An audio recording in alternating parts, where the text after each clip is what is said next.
Bona vesprada, estem aquí per a celebrar les falles 2013.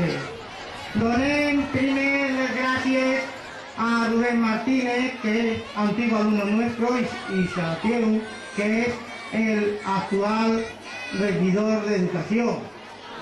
Un fort aplaudiment para Rubén per acompanyar-nos en aquesta vesprada.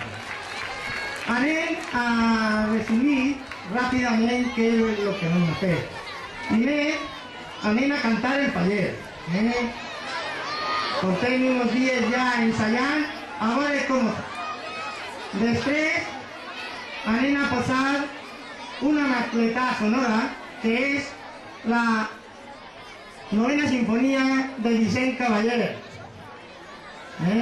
Després vindrà la traca, i després la crema de la nostra falla, que nos ha costat molts bitllets de 100 euros, nos ha costat massa, i la hem de cremar.